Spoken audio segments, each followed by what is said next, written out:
Bueno, muy buenos días a todos. Ya saben que está la puerta abierta para que nos acompañen en México. No sé, después de lo que dijeron, que los explotamos, que no dormían bien, que la idea era que se animara la gente, ¿no? Para ir a México. Pero bueno, por lo menos hay un lugar que nadie lo sabe, pero acabo de recibir información de México. Se desocupó un lugar para que alguien más vaya, así que una chica de esta iglesia puede ir. Gracias, ¿no está Cele? Gracias por lo de la carne, que para eso no quita el papel. Cele ya no va a ir el próximo año, así que alguien más puede ir. Alguien más puede entrar en su lugar. Hay que decir las cosas como son, ¿no? Y desplazados sí es como una cuchita de papel, pero bueno. Pero el resto de la comida es muy buena, así que cuando quieran pueden ir ahí. Y bueno, las cosas que amo de Argentina es la carne, evidentemente. Y bueno, en México hacemos nuestra lucha por más o menos hacer lo que se puede, ¿no?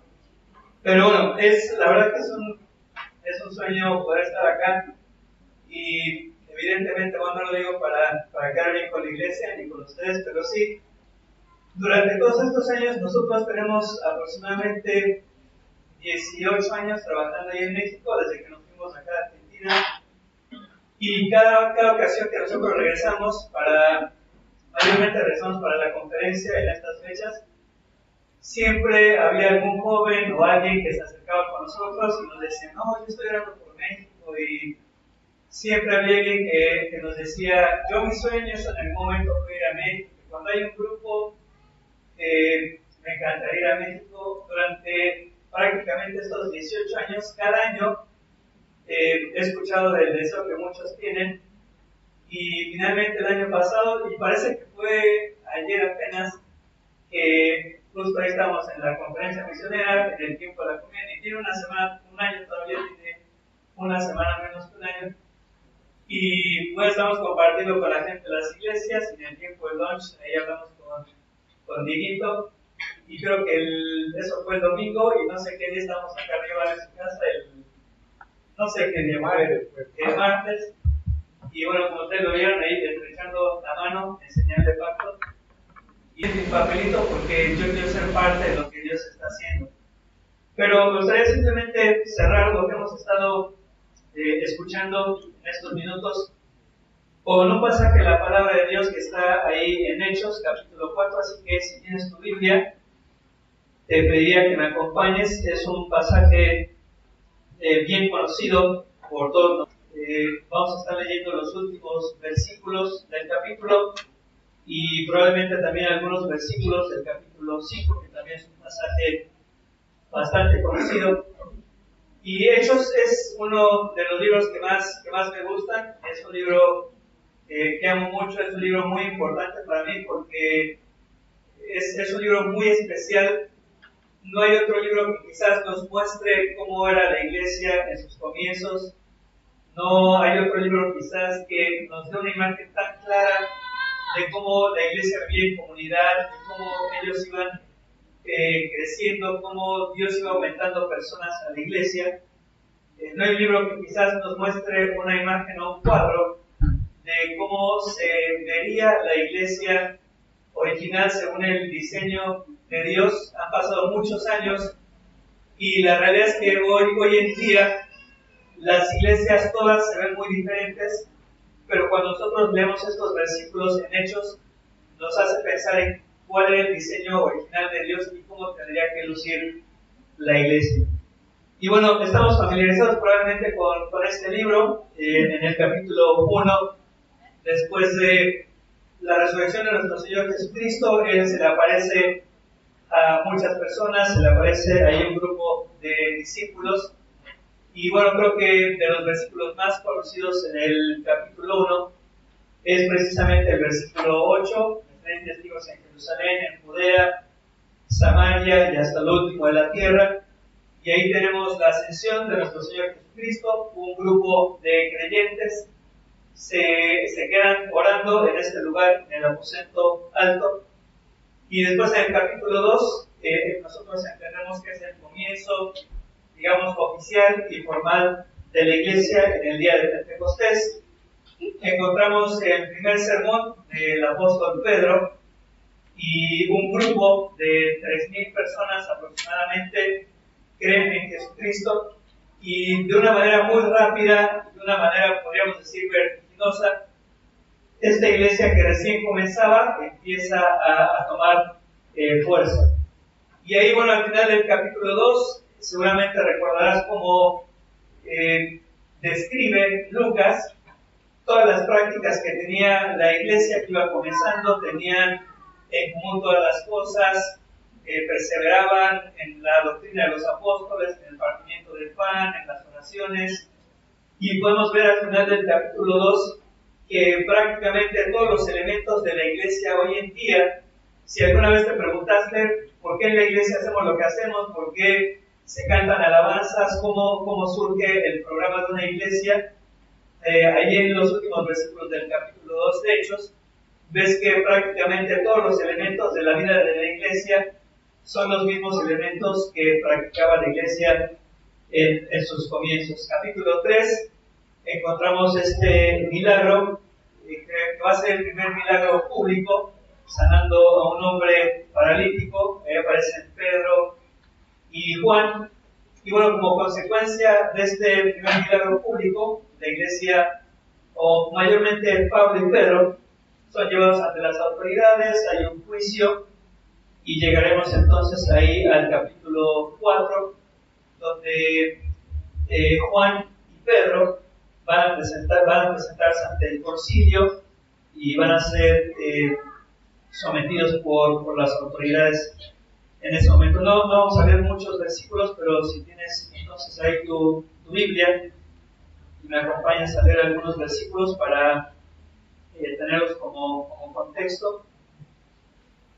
Dice ahí el capítulo 4 de Hechos: dice, hablando ellos al pueblo, vinieron sobre ellos los sacerdotes con el jefe de la guardia del templo y los saduceos, resentidos que enseñasen al pueblo y anunciasen en Jesús la resurrección de entre los muertos. Les echaron mano, los pusieron en la cárcel hasta el día siguiente, porque era ya tarde, pero muchos de los que habían oído la palabra creyeron, y el número de los varones era como de 5. Entonces, muy rápido vemos el crecimiento de la iglesia, y avanzamos algunos versículos más. Después de que ellos son sometidos por las autoridades, vamos a avanzar en nuestra lectura para no tomar demasiado tiempo acá. En el versículo 13, seguimos en Hechos 4, entonces viendo el denuedo de Pedro y de Juan, sabiendo que eran hombres sin letras y del vulgo, se maravillaban y reconocían que habían estado con Jesús, y viendo al hombre que había sido sanado, que estaba en pie con ellos, no podían decir nada en contra. Es decir, la gente veía que evidentemente Dios estaba obrando. La gente no podía negar las señales y los milagros, y no solamente eso, sino que estos hombres hablaban con todo denuedo la palabra de Dios. Entonces, bueno, van a ser amenazados. Versículo 21, dice, ellos entonces les amenazaron y después los soltaron, no hallando ningún modo de castigarles por causa del pueblo, porque todos glorificaban a Dios por lo que se había hecho, ya que el hombre en quien se había hecho este milagro de sanidad tenía más de 40 años. Los ponen en libertad, ahí a partir del versículo 23, y bueno, conocemos un poquito la historia. Lo que vamos a estar leyendo para avanzar en nuestro estudio el día de hoy va a ser a partir del versículo 32. Y bueno, como título a este mensaje, si eres de tomar notas, le puse como título a la reflexión de este día: sin títulos de propiedad. Sin títulos de propiedad. Porque te vas a dar cuenta que lo que narran estos versículos es precisamente como estos creyentes no tenían nada que ellos dijesen que era suyo propio, y entonces de acá el título del mensaje: sin títulos de propiedad. Vamos a leer los versículos y después me gustaría ir reflexionando en algunas de estas verdades a partir del versículo 32. Entonces dice: la multitud de los que habían creído eran de un corazón y un alma, y ninguno decía ser suyo propio nada de lo que poseía, sino que tenían todas las cosas en común, y con gran poder los apóstoles daban testimonio de la resurrección del Señor Jesús, y abundante gracia era sobre todos ellos. Así que no había entre ellos ningún necesitado, porque todos los que poseían heredades o casas las vendían y traían el precio de lo vendido y lo ponían a los pies de los apóstoles, y se repartía a cada uno según su necesidad. Entonces José, a quienes los apóstoles pusieron por sobrenombre Bernabé, que traducido es hijo de consolación, levita, natural de Chipre, como tenía una heredad, la vendió y trajo el precio y lo puso a los pies de los apóstoles. Y si tenemos un poquito más de tiempo, vamos a leer los primeros versículos del capítulo 5 al final. Pero mira, comienza acá el versículo 32 dando una descripción de los creyentes que podríamos pensar que para estos entonces la multitud de la que se habla acá en el versículo 32 y la multitud de los que habían creído, podríamos pensar que en números muy modestos pensaríamos que la iglesia había llegado probablemente a 10,000 personas, probablemente 15,000. Dice que estaba toda esta multitud de los que habían creído, y da una descripción de esta multitud de gente. Si te das cuenta, la descripción de este grupo nada pequeño de creyentes, mayormente recién convertidos, dice entonces que estos 10,000, 15,000 personas, observa, dice que todos estos que habían creído eran de un corazón y un alma. Esa es la descripción que se hace de estos creyentes ahí al final del capítulo 4. Y sabes, es interesante la descripción, eran de un solo corazón y de una sola alma, porque cuando nosotros pensamos en este grupo de creyentes, tenemos que entender que muchos de ellos eran recién convertidos, tenemos que entender que no tenían mucha experiencia en los temas de la palabra de Dios, que no tenían mucha experiencia en la iglesia, no tenían mucha experiencia en términos de liderazgo, pero aún así la descripción es que tenían un mismo corazón y una misma alma, ¿sí? Eran creyentes que habían sido mandados y que habían sido instruidos a no pelear, a no poner resistencia, pero aún así la descripción es que tenían un alma y tenían un mismo corazón, ¿sí? Ellos estaban experimentando mucha oposición. Si tú prestaste atención al comienzo del capítulo 4, no lo vamos a volver a leer, pero después, si te tomas la tarea de leer cuántas personas se estaban oponiendo a la iglesia, se van a mencionar alrededor de 11 personas o 11 personas y grupos de personas que se oponían a ellos. Tan solamente entre el versículo 1 y el versículo 6 de Hechos 4 se mencionan, escucha, a los sacerdotes, se mencionan a los saduceos, se menciona al jefe del templo, se menciona a los gobernantes, se menciona a los ancianos, se menciona a los escribas, se menciona a la familia del sumo sacerdote como grupos, y también de manera individual se mencionan ahí entre los opositores a la iglesia el sumo sacerdote Anás, se menciona a Caifás, se menciona a Juan y se menciona a Alejandro.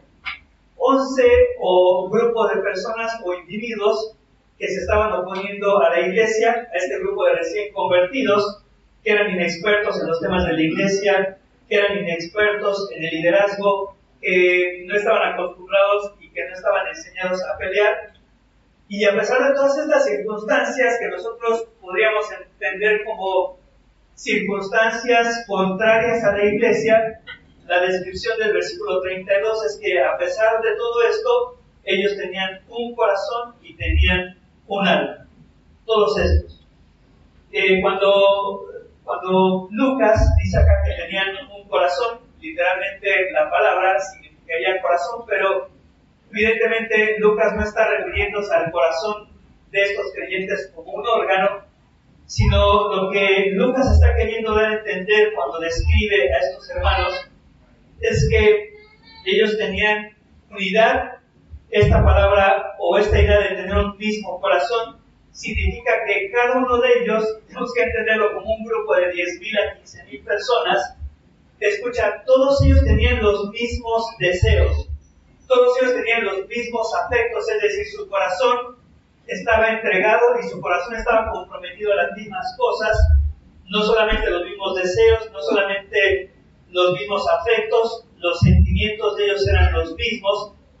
Tenían esta idea de que tenían un mismo corazón, significa que tenían una unidad de pensamiento, no solamente emocionalmente ellos estaban vinculados, sino que mentalmente ellos estaban vinculados, y no solamente emocional y mentalmente, sino que esta expresión de que tenían un mismo corazón significa que sus sentimientos, sus pensamientos y su voluntad, es decir, lo que ellos hacían, estaban unificados. Qué hermosa descripción. Y no solamente expresa Lucas que tenían un mismo corazón, sino dice que también tenían una misma alma. La palabra alma podríamos entenderla como que eran un mismo ser. Ellos tenían una misma vida, sería la expresión alma, tenían una misma identidad corporativa y tenían un propósito en común. Entonces, estas dos palabras que nosotros encontramos acá, un corazón y un alma, va a reflejar que absolutamente ellos funcionaban como si fueran una sola y única persona, en su mente, en su corazón, en sus sentimientos, en su voluntad, en sus propósitos. Esta iglesia que recién comenzaba, pues iban caminando juntos en unidad. Ahora, tenemos que entender que esto no es nada nuevo ni nada novedoso en la iglesia, porque hay muchos versículos que a lo largo de Hechos van a hablar acerca de esta unidad. No nos vamos a detener, estudiamos cada uno en detalle, pero solamente te los comparto ahí mismo en Hechos capítulo 1, versículo 14. Si quieres anotar la cita, no es necesario que la busques, puedes escucharla. Hechos 1:14 dice que todos estos perseveraban unánimes en oración y ruego con las mujeres y con María, la madre de Jesús, y con sus hermanos. Todos estos perseveraban unánimes. Más adelante en el capítulo 2, al principio, en el versículo 1, dice que cuando llegó el día de Pentecostés, dice, estaban todos unánimes juntos. Ahí mismo en el capítulo 2, en el versículo 46, dice, perseverando unánimes cada día en el templo y partiendo el pan en las casas, comían juntos con alegría y sencillez de corazón. Capítulo 4, que es el capítulo que estamos leyendo, dice que ante la oposición, dice, ellos habiendo oído, alzaron unánimes la voz a Dios y dijeron, soberano Señor, tú eres el Dios que hiciste el cielo y la tierra, el mar y todo lo que en ellos hay. Y más adelante en el versículo 29, en esta misma unidad, ellos piden a Dios que les conceda a sus siervos que con todo denuedo hablen la palabra de Dios. Hechos capítulo 4, versículo 32, que es el que estamos leyendo. Y en el capítulo 5, versículo 12, dice, por la mano de los apóstoles se hacían muchas señales y prodigios en el pueblo. Y dice, y estaban todos unánimes en el pórtico de Salomón. Entonces, lo que leemos acá en el versículo 32 no es algo nada nuevo, no es algo que fuera desconocido para la iglesia. Por lo menos hasta el capítulo 5, en muchas ocasiones encontramos exactamente la misma expresión, un mismo corazón, una misma mente, estaban unánimes. La palabra unánimes, que se repite en todos estos versículos, significa que literalmente tenían un mismo ánimo, eso sería la palabra unánimes, y también podría entenderse como que todos estos creyentes tenían una misma, que es sustituir la palabra ánimo, podríamos entender que este grupo de creyentes tenían una misma pasión en común. Había algo entre todos ellos que encendía su corazón y que los hacía estar totalmente apasionados. La palabra unánimes entonces tiene esta idea de que entre ellos existía un acuerdo mutuo, que tenían un espíritu mutuo y una acción mutua.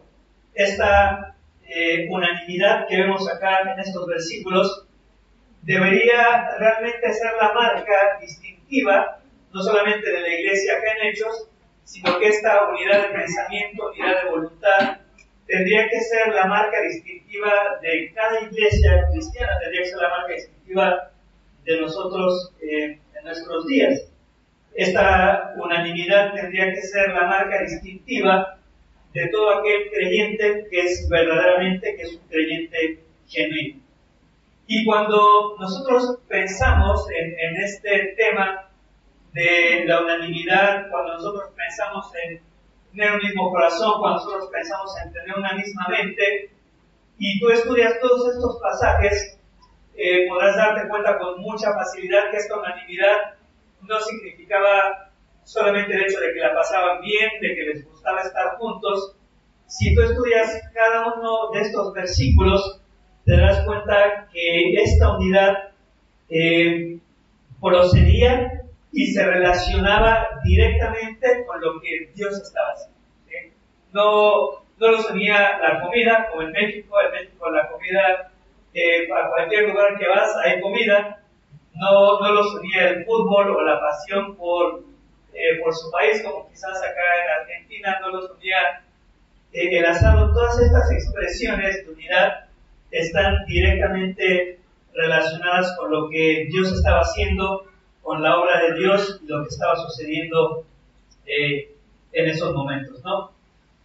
Y entonces dice el versículo que ninguno de ellos decía ser suyo propio nada de lo que poseía, sino que tenían todas las cosas en común.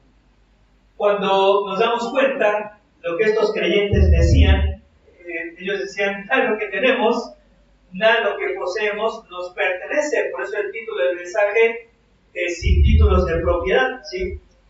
Pero es interesante porque lo que expresa el versículo es que todos decían que nada era suyo propio, que no lo poseía. Cuando nosotros leemos esta expresión, llegamos a la conclusión de que todos ellos tenían el mismo entendimiento y todo este grupo de personas, 10,000, 15,000, tenían exactamente el mismo criterio en cuanto a las posesiones materiales. Todos pensaban de la misma forma, no nos pertenece, no es nuestro, ¿sí? Decían ellos. Y muy probablemente es lo que quizás en esta mañana tú puedes decir también. Creo que ninguno de nosotros hoy nos atreveríamos a decir algo diferente. Estos creyentes decían que nada les pertenecía, como quizás nosotros también hoy podríamos en este día decir, la realidad es que todo lo que tenemos, nada nos pertenece. Pero ya lo leímos y lo vamos a estudiar más adelante. Te vas a dar cuenta que para estos creyentes no era solamente algo que ellos decían, como le expresa ahí el versículo 32, esto nada nos pertenece, nada es nuestro, nada es propio, no solamente salía de su boca, como quizás sería común entre todos nosotros, sino que más allá de algo que decían con su boca, esta era la realidad y la forma en la que ellos vivían su vida.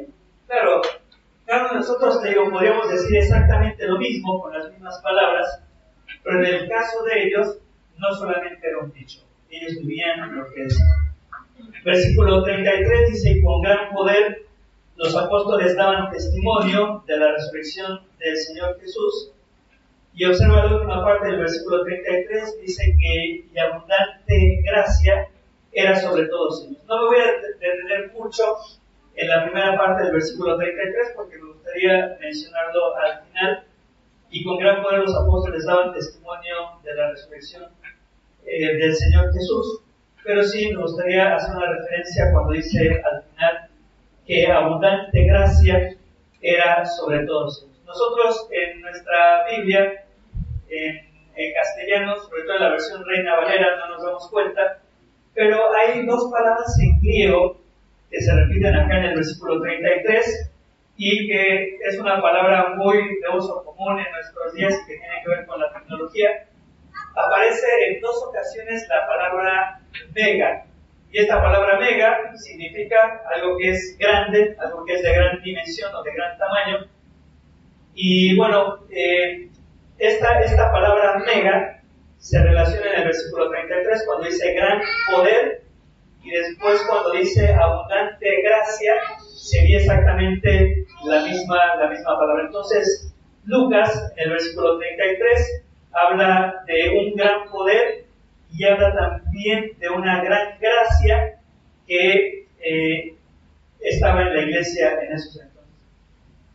Y mira, cuando la iglesia de Cristo vive de esta manera, cuando la iglesia de Cristo vive en unanimidad, cuando la iglesia de Cristo tiene una misma forma de pensar, tiene un mismo corazón, tiene una misma alma, esto va a ser la consecuencia cuando la iglesia de Cristo va caminando en unanimidad, cuando la iglesia de Cristo tiene este nivel de compromiso que tenía la iglesia en el primer siglo.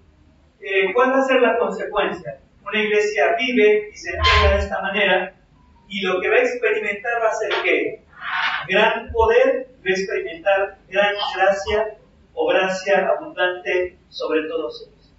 Entonces lo que nosotros vemos en el versículo 33, este gran poder y esta gran gracia de parte de Dios va a ser la consecuencia directa del entrego, de la gran entrega que estos creyentes tenían y de la forma en la que ellos estaban viviendo, ¿sí? Y mira qué hermoso pensarlo de esta manera, como estos creyentes vivían de esta forma, sin títulos de propiedad. Ellos estaban tan ocupados en la obra de Dios que no tenían tiempo para tener cuidado de sus propiedades. Es decir, ellos estaban tan preocupados en la obra de Dios que no tenían tiempo para preocuparse de sus posesiones, de lo que tenían que administrar, de sus riquezas, de sus ganancias. Estaban totalmente enfocados en lo que Dios quería para ellos, ¿sí? Ahí cuando nosotros leemos versículos atrás, en el versículo 20 de este mismo capítulo 4 de Hechos, ellos decían, porque no podemos dejar de decir lo que hemos visto y lo que hemos oído. Entonces, su enfoque estaba directamente en lo que Dios estaba haciendo. No tenían tiempo para preocuparse de los bienes materiales. Y cuando, ¿sabes? Bueno, no sé, acá en Argentina mucho, pero en México hay creyentes que viven tan preocupados y tan ocupados administrando todos sus títulos de propiedad que, claro, su pasión, su corazón, su mente está en los bienes materiales y no en aquellas cosas que Dios quisiera que ellos se concentraran, ¿sí? Versículo 34 dice, así que, pues, como consecuencia de esta forma de pensar, como consecuencia de esta unanimidad, un mismo corazón, una mente, dice, así que no había entre ellos ningún necesitado, dice, porque todos los que poseían heredades o casas las vendían y traían el precio de lo vendido, versículo 35, a los pies de los apóstoles. Y, ¿sabes? Tendríamos que prestar muchísima atención a este versículo 34, sobre todo en días como hoy, que es el día en el que presentamos nuestras ofrendas, nuestras promesas de fe para la obra de Dios. No sé si de alguna manera alcanzas a dimensionar o alcanzas a entender el sentido de lo que Lucas está diciendo en el versículo 34. No había entre ellos ningún necesitado, no había en este grupo 10,000, 15,000 personas, alguna persona que pudiese decir que tenía una necesidad. Y si tú te das cuenta, las expresiones que utiliza como esta expresión todos, dice, porque todos los que poseían heredades o casas las vendían y traían entonces el precio de lo vendido. te repito, este versículo es tan maravilloso porque creo que de una manera sumamente clara nos va a mostrar la generosidad y, podríamos decir, extrema y radical generosidad con la que vivía la iglesia. ¿Sí? Todos aquellos que tenían heredades o que tenían una casa, ¿qué es lo que hacían? Bueno, en Querétaro yo siempre les pregunto porque algunos se me van durmiendo. Todos los que tenían entonces una heredad o una casa, ¿qué es lo que hacían? ¿Qué es lo que hacían? La vendían. ¿Sí? Probablemente muchas veces has pasado por este versículo. Pero si nosotros entendemos realmente lo que quiere expresar acá Lucas, es que literalmente estos creyentes estaban dispuestos a vender su propia casa para suplir las necesidades de la iglesia en aquellos entonces. Estaba buscando ahí, me metí un ratito a Google y estaba yo investigando cuál sería el precio promedio de una casa en el Gran Buenos Aires. En el Gran Buenos Aires lo que encontré, no sé si será así porque luego Google da información errónea, pero lo que encontré es un precio promedio de una casa en el Gran Buenos Aires rondaría cerca de los $200,000, 280 millones de pesos argentinos, de Gran Buenos Aires. ¿Será así? ¿Quién sabe? En la zona de La Matanza, el precio promedio, la verdad es que no sé si esto, no sé qué tan real será, pero por ahora la información que da Google es que el precio promedio de una casa en La Matanza sería de alrededor de $100,000, lo que sería aproximadamente 150 millones de pesos argentinos. ¿Sí? ¿Es así? ¿Quién sabe? ¿No? Que a lo mejor la mía cuesta mucho menos que eso, ¿no? Pero puse el precio como una referencia para que nosotros entendiésemos, como yo te decía, esta generosidad por demás extrema y radical. No había títulos de propiedad. ¿Sí? Realmente tú puedes decir, bueno, mi casa vale mucho menos que eso. La realidad es que el valor monetario o el valor material creo que es lo menos importante.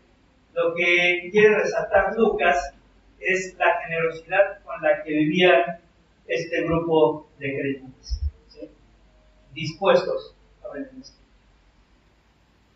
Cuando Lucas utiliza esta expresión de heredades, lo que nosotros deberíamos de entender es que probablemente incluía casas o no necesariamente casas. Podría ser que esta palabra heredades implicara también terrenos que precisamente ellos habían recibido como ¿qué?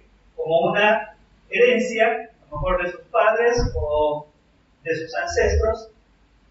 Y generalmente cuando uno piensa en una herencia, llámese un terreno o llámese una casa, generalmente uno pensaría que una herencia, de alguna manera, es un recurso que te da cierta tranquilidad o que va a asegurar tu futuro para los siguientes años, ¿sí? O si tú piensas, si tienes hijos y piensas en dejarles una herencia, cuando uno piensa en sus hijos y dejarles una herencia, uno piensa de esta manera: me gustaría que ellos no sufran, me gustaría que tuvieran cierto bienestar garantizado para los próximos años. Entonces, lo que estos creyentes estaban dispuestos a hacer, ¿qué era? Ellos estaban dispuestos a renunciar la seguridad futura que ellos tenían, la seguridad que ellos podrían disfrutar durante los próximos años. Ellos estaban dispuestos a sacrificar la comodidad o la tranquilidad de saber que tenían una herencia para ellos cuando no tuvieran trabajo o cuando no tuvieran un ingreso. Ellos estaban dispuestos a sacrificar esta posible seguridad que ellos tenían para un futuro, ¿sí? Y no solamente heredades, sino que aún las casas ellos estaban dispuestos a venderlos. Cuando llegamos a este versículo, mi querido hermano o hermana, evidentemente, y te repito, sobre todo en días como hoy, que vamos a presentar nuestras promesas de fe a Dios, tendríamos que hacernos una pregunta. Y la pregunta sería, ¿qué tan lejos estaría dispuesto a llegar con tal de suplir las necesidades de esta iglesia? ¿Qué tan lejos de verdad estaría yo dispuesto a llegar con tal de suplir las necesidades, no de otro lugar? ¿Qué tan lejos estaría dispuesto a llegar para suplir las necesidades de esta iglesia? Claro, viste en el versículo 32, ellos decían que nada era suyo propio, pero una cosa es decirlo y otra cosa es realmente estar dispuesto a hacerlo. Y te aseguro que cada uno de nosotros haríamos coro en el versículo 32 y diríamos, sí, nada de lo que nosotros tenemos es nuestro propio, sin títulos de propiedad, y hasta a lo mejor uno puede cantarlo en una alabanza. Pero ves, estos creyentes no solamente era el dicho de su boca, ellos estaban dispuestos a llegar a arriesgar su beneficio y su patrimonio con tal de suplir las necesidades de la iglesia. Honestamente, ¿estarías dispuesto a hacer algo así? O sea, ¿estarías dispuesto a decir, mira, esta casa es lo que yo había pensado para mis hijos, para que ellos no se preocupen, para que ellos tengan algo, que trabajé durante mucho tiempo, por decirlo así, esta casa o este terreno es el fruto de mi trabajo y es el fruto de mi esfuerzo por muchos años de mi vida, o es la propiedad que mis padres me dejaron con mucho sacrificio, vale, a lo mejor no vale tantos millones de pesos, pero es el resultado de muchos años de inversión. ¿Estarías dispuesto realmente a poner esa propiedad a la venta con el objetivo de suplir las necesidades de la iglesia? Y lo que sucede es que estos creyentes tenían un mismo corazón y una misma alma. Todos ellos tenían el mismo criterio y verdaderamente estaban dispuestos a hacerlo. Pero lo que ellos le daban a Dios, no, evidentemente no estamos hablando de lo que les sobraba, no estamos hablando ni siquiera del diezmo, estamos hablando de que ellos estaban dispuestos de verdad a arriesgar su futuro económico con tal de suplir necesidades que había en la iglesia en ese momento.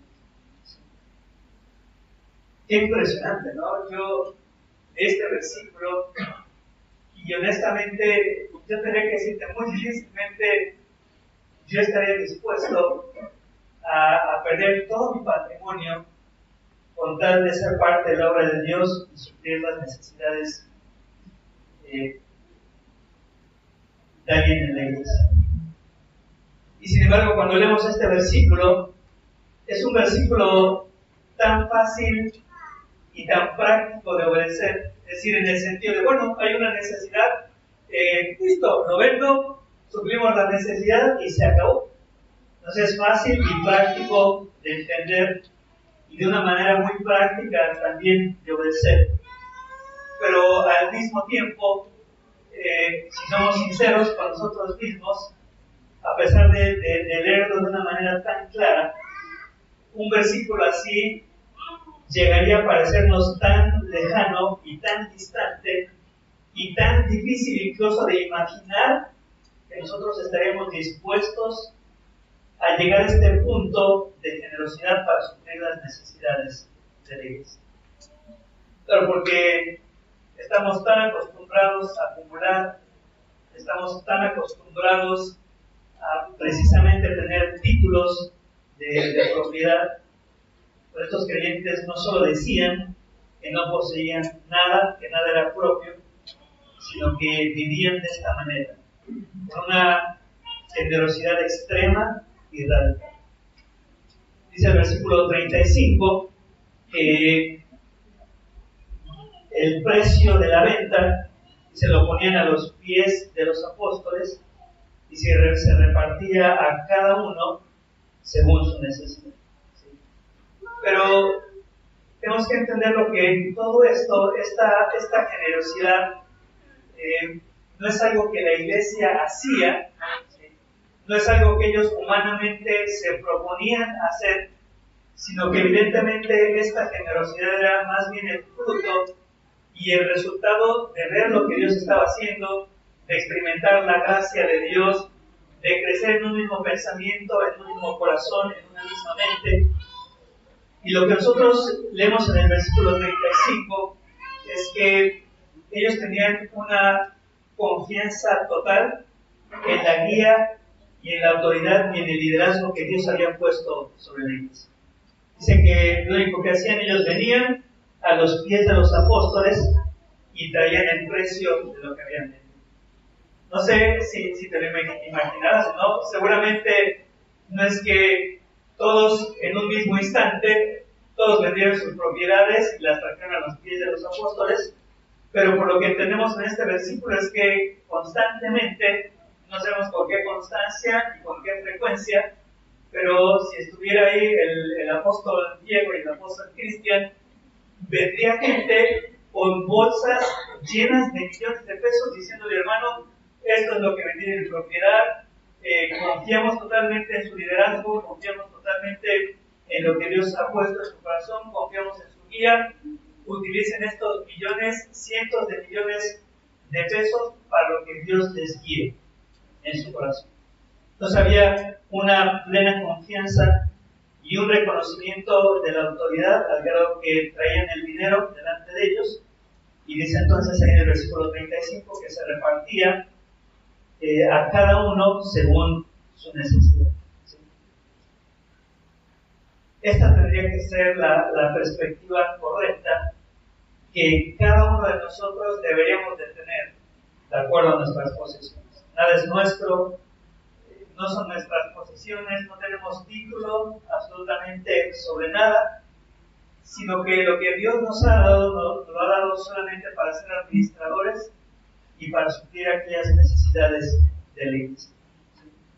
Primera de Juan, capítulo 3, versículo 17, dice: pero el que tiene bienes de este mundo y ve a su hermano tener necesidad y cierra contra él su corazón, pregunta Juan: ¿cómo muere el amor de Dios en él?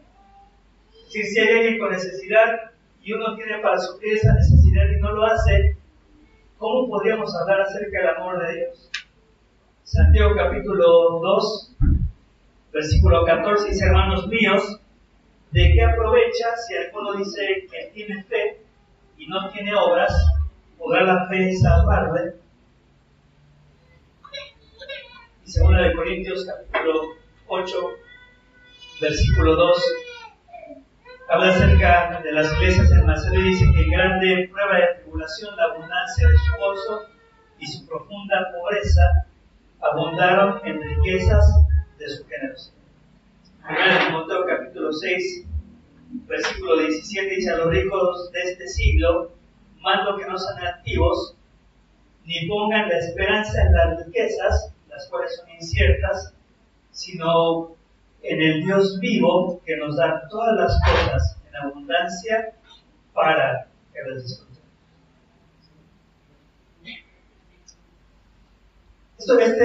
Estos versículos tienen algunas objeciones, y aunque nosotros de una manera muy clara podemos ver esta generosidad extrema, muchos dicen: bueno, pero este versículo, la realidad es que no tiene que ver con las misiones, acá no habla de evangelismo ni nada. Lo que este versículo habla es acerca de suplir las necesidades de la iglesia, ¿no? Y a lo mejor por ahí un erudito exégeta me podría decir: bueno, los versículos hablan de necesidades de la iglesia, estás malinterpretando el versículo, estás malinterpretando el pasaje, porque acá no habla acerca de dar para la obra misionera, ¿sí?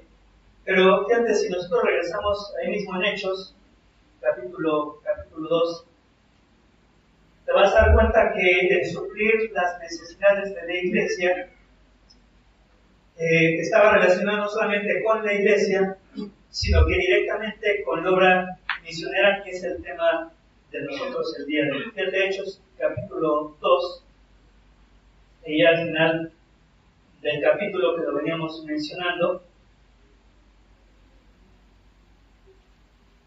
Hechos 2, a partir del versículo 43, dice: sobrevino temor a toda persona, y muchas maravillas y señales eran hechas por los apóstoles.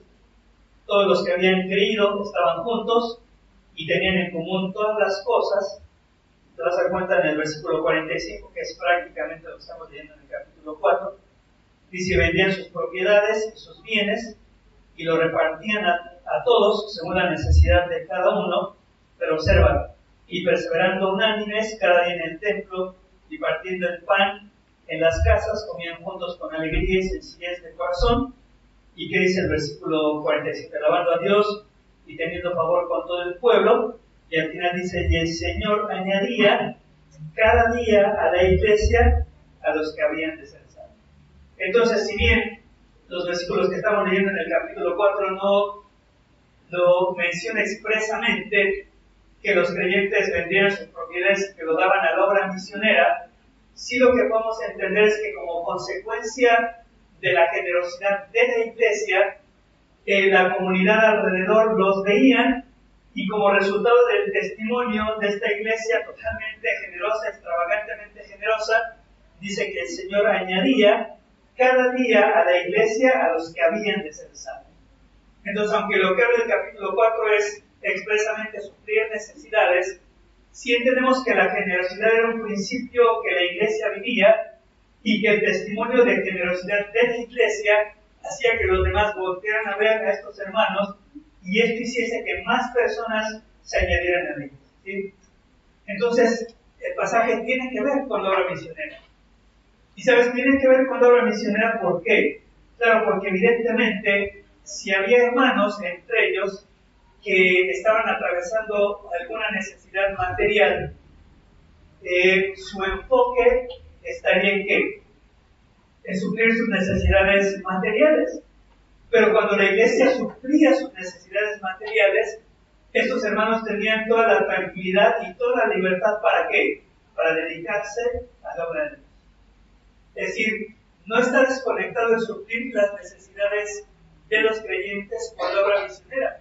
Estos hermanos tendrían entonces todas sus necesidades cubiertas, no tendrían que estarse preocupando por qué iban a comer o qué iban a vestir, y claro, tener todas sus necesidades cubiertas les daba toda la libertad para dedicarse a lo que estaba en su mente, en su corazón, a estos temas que los hacían estar unánime, ¿sí? Fíjate, un argumento más ahí en el capítulo 4, regresamos. Mira cómo lo expresa ahí en el versículo 32, capítulo 4. Dice que la multitud de los que habían creído eran de un solo corazón y un alma, y ninguno decía ser suyo propio nada de lo que poseía, sino que tenían todas las cosas en común. Y observa el versículo 33: y con gran poder los apóstoles daban testimonio de la resurrección del Señor Jesús, de abundante gracia era sobre todos. El versículo 34 vuelve al tema de que las necesidades eran suplidas. Pero si tú te das cuenta, en el versículo 33, ahí en medio, dice que como consecuencia de esta actitud generosa, dice que con gran poder los apóstoles daban testimonio de la resurrección. Entonces, no existe tal argumento de que estos versículos no están hablando de la obra misionera, expresamente no lo hace, pero entendemos que la generosidad que esta iglesia practicaba, evidentemente era un fuertísimo testimonio que hacía que otros llegaran a los pies de Cristo. Hay otros argumentos más, y sabes que uno de los argumentos es que como la iglesia estaba enfrentando persecución, no sé si lo habrás escuchado alguna vez, muchos dicen había persecución, los creyentes sabían que de todos modos iban a tener que dejar la ciudad por causa de la persecución.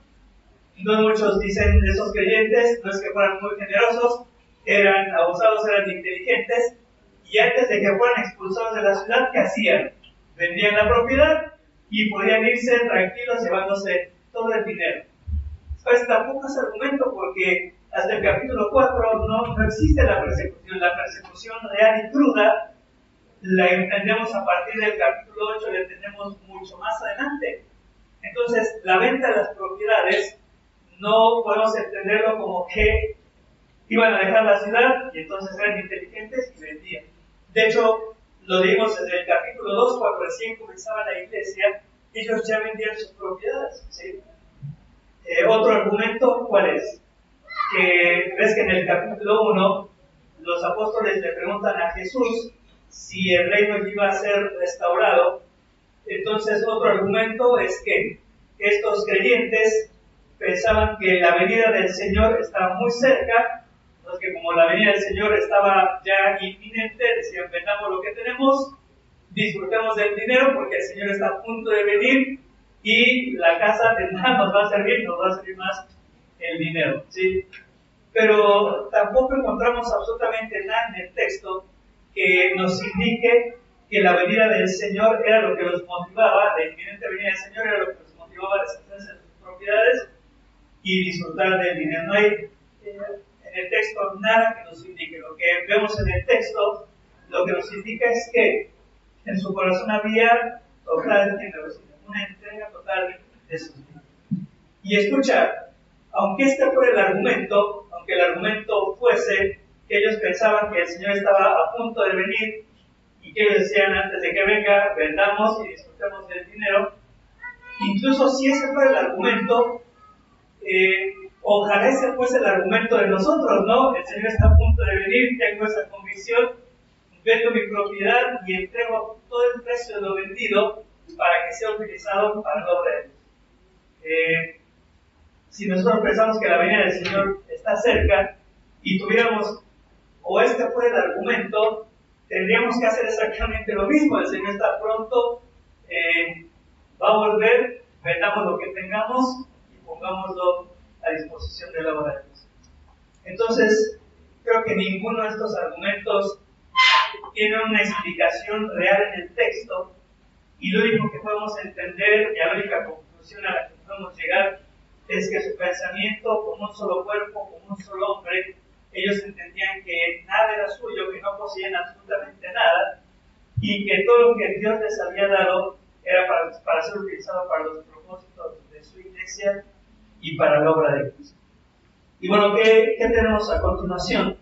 Tenemos el ejemplo de un hombre, porque aunque muchos probablemente lo hacían, se menciona a partir del versículo 36 el ejemplo de un hombre que es mencionado y que hizo lo mismo que hacían otros creyentes. El versículo 36, perdón.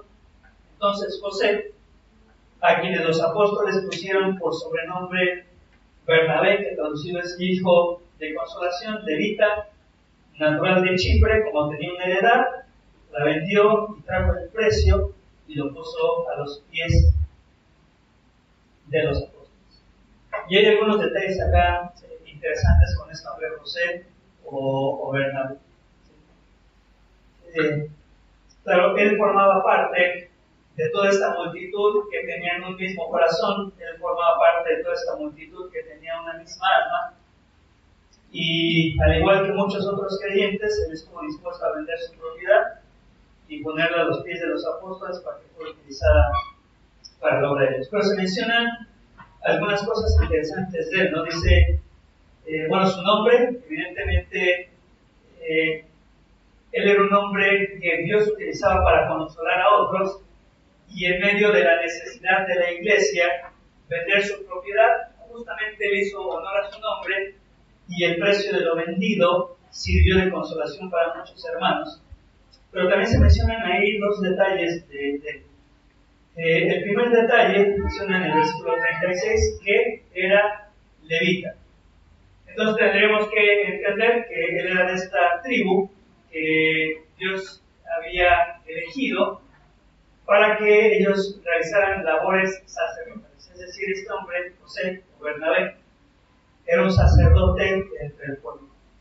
Ahora, si tú lo recuerdas en el Antiguo Testamento, cuando se repartió la tierra se repartió entre todas las tribus, excepto en 4 tribus. ¿Siguen ahí todavía despiertos? Ya. La tierra se repartió entre todas las tribus, excepto la tribu de Leví. Los levitas no deberían de tener propiedades. El pasaje no nos da mayor explicación, pero sí podríamos entender que, aunque él era levita y no debería de tener una propiedad, por alguna razón, él tenía una propiedad. Y cuando tú estudias el valor de las casas en Jerusalén, una de las cosas que determinaba el precio o el valor de una casa, ¿sabes qué era? La cercanía que la propiedad tenía al templo. Entonces, si estaba a las afueras de la ciudad, si la propiedad o la casa estaba lejos del templo, valía menos, pero si la casa o la propiedad estaba cerca del templo, valía muchísimo. Entonces, muy probablemente este hombre, levita, tenía una casa, probablemente cerca del templo, que tenía un valor comercial mucho más elevado de lo que probablemente las otras casas de los otros hermanos tenían. Es decir, no se deshizo de una casa que tuviera un poco valor, sino que estuvo dispuesto a poner a disposición del obra de Cristo una casa que tenía mucho valor. Te repito, no tenemos una explicación de cómo un levita llegó a tener una propiedad, pero entendemos que él se da cuenta y entonces la vende y lo pone a los pies de Cristo. Y viste, hay una expresión ahí también que él era natural de Chipre. Bueno, Chipre era un lugar que era muy conocido porque había mucho comercio y había mucha actividad económica, y la gente que era originaria de este lugar de Chipre era reconocida como gente que tenía muchos recursos económicos, ¿sí? Entonces, un hombre con recursos, un hombre económicamente bien, que tenía una propiedad que no era nada mínimo ni nada pequeño, hace lo que hacen todos los otros hermanos, la venden y los ponen para la disposición de la obra de Dios. Versículo 36 dice, como tenía una heredad, es hasta la expresión como tenía una heredad, porque es como si, aunque no debería de tenerla porque era levita, pero él tenía una propiedad, dice que la vendió y trajo el precio y lo puso a los pies de los apóstoles. Muchos, cuando leen estos versículos, piensan que estos versículos tienen que ver con comunismo, o que hablan de comunismo, pero la idea detrás del comunismo, ¿cuál es? Lo que es tuyo es mío. Entonces, más que estos versículos hablar de comunismo, hablan acerca de la comunión que tenían las iglesias, donde nadie de ellos decía lo tuyo es mío, sino que ellos tenían la disposición de corazón para decir lo mío es tuyo, vamos a compartirlo y vamos a disfrutarlo juntos. Y bueno, en el capítulo 5 solamente vamos a leerlo porque estamos en tiempo. Como contraste al testimonio de este hombre, José o Bernabé, en el capítulo 5 encontramos el ejemplo trágico de lo que no tendría que suceder en la iglesia. Dice, pero cierto hombre llamado Ananías, con Zafira, su mujer, vendió una heredad y sustrajo del precio, sabiéndolo también su mujer, y trayendo solo una parte, la puso a los pies de los apóstoles. Y dijo Pedro, Ananías, ¿por qué llenó Satanás tu corazón para que limpies al Espíritu Santo y sustrajeses el precio de la heredad? Reteniéndola, no se te quedaba a ti, vendiéndola, no estaba en tu poder. ¿Por qué pusiste esto en tu corazón? No has mentido a los hombres, sino a Dios. Y bueno, conocemos lo que sucede después con este hombre, con Ananías, junto con su mujer Zafira, y los dos, de una manera terrible y muy gráfica, van a morir porque evidentemente no había unanimidad con el resto de la iglesia, porque su corazón no estaba alineado con el corazón de la iglesia, porque su alma no estaba alineada con el alma del resto de la congregación. ¿Te acuerdas que hicimos una mención de varios versículos que hablaban acerca de este mismo espíritu o de unanimidad? Bueno, es interesante porque la última ocasión en la que va a aparecer la palabra unanimidad en el libro de Hechos va a ser justamente después de la historia de Ananías y Zafira, y en el capítulo 5, versículo 12, y después de ahí ya no va a aparecer la palabra unanimidad. Y ¿sabes lo que me hace pensar esto? Es que la iglesia mantuvo una misma forma de pensar, un mismo corazón, sus afectos eran los mismos, su forma de pensar era la misma, sus emociones, su voluntad era la misma. ¿Hasta cuándo? Hasta Ananías y Zafira. Y este matrimonio dio la nota, y este matrimonio fue la evidencia de una pareja cuyo corazón, cuyos deseos, cuyo afecto, y cuya mente y cuya voluntad no estaba alineada con el resto de la congregación y no estaba alineada con lo que Dios estaba haciendo en esta iglesia que recién comenzaba. Y a partir de ahí no vuelve a aparecer la palabra unanimidad.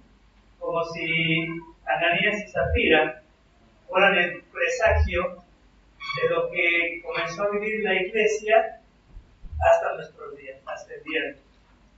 Porque hoy en las iglesias encontramos gente que la obra de Dios les apasiona, que su mente está en la obra de Dios, que sus recursos están en la obra de Dios. Pero también tristemente hay Ananías y Zafiras que sus recursos son más bien una fuente para recibir la gloria, para beneficiarse y para sacar provecho de algo de lo cual solamente tendrían que ser administradores. Si te das cuenta, lo que hicieron ellos fue utilizar los recursos que Dios les dio para administrar como fuente de un beneficio personal. Claro, como los demás vendían, eran reconocidos, sobre todo José Bernabé reconocido entre muchos otros, ellos probablemente pensaban, bueno, mis recursos pueden servir para sacar un beneficio, para buscar el reconocimiento, para buscar la fama, y en vez de administrar lo que Dios les había dado, usaron para sus propósitos totalmente egoístas, y bueno, su vida terminó totalmente mal. En esos versículos, evidentemente, no hay una instrucción de parte de Dios, no hay una instrucción de Lucas, no hay nada que nos diga esto es lo que tiene que hacer la iglesia el día de hoy. Así que, bueno, los líderes no pueden decirles vende tu propiedad, el precio de lo vendido. No hay ningún versículo acá, ni ningún mandato a que nosotros tenemos que hacer este tipo de cosas. Pero, ¿sabes? Hacer la iglesia del primer siglo y hacer la iglesia modelo, creo que claramente tendríamos que entender que este tendría que ser el principio que debería de regir a la iglesia el día de hoy. Este mismo corazón generoso, este mismo corazón que está dispuesto incluso a arriesgar su futuro material por bendecir a otros y por ser parte de lo que Dios quiere hacer. Evidentemente es el modelo de lo que tendría que ser la iglesia el día de hoy. Y mis hermanos, hoy tenemos la mejor oportunidad para tomar el papelito que cada uno de nosotros recibimos, tomar como ejemplo la iglesia en Hechos capítulo 4 y mostrar la misma generosidad. No tomar el ejemplo, evidentemente, de Ananías y Zafira, sino tomar el ejemplo de todos los otros creyentes que estuvieron dispuestos a dar todo lo que tenían, su seguridad, con tal de que la obra de Dios siguiera avanzando. Mira, los chicos que fueron a México, bueno, yo sé que muchos de sus proyectos han sido así, puede ser algo de manera muy cuidadosa. Yo sé que estuvieron vendiendo, y de hecho me prometieron un sándwich de Mila, de mesa. En nuestra iglesia lo hacemos también. En la iglesia vendemos y tenemos un fondo evangelístico, y gracias a Dios con los fondos de las rentas, yo le dije a Miguelito y a Cris, ustedes preocúpense de llegar a México. Una vez que lleguen a México, todo va por cuenta de la iglesia y nuestras ventas se utilizaron para que los chicos no tuvieran otra preocupación, como en Hechos, y se dedicaran a aplicar el evangelio. Pero ¿sabes? Muchas veces pienso, pues esto tendría que ser así. La iglesia tendría que vender cosas para que la obra de Dios avanzara. Y la respuesta tendría que ser no. O sea, jamás la iglesia tendría que llegar a este punto de vender para que el evangelio avance. Jamás tendríamos que llegar a eso.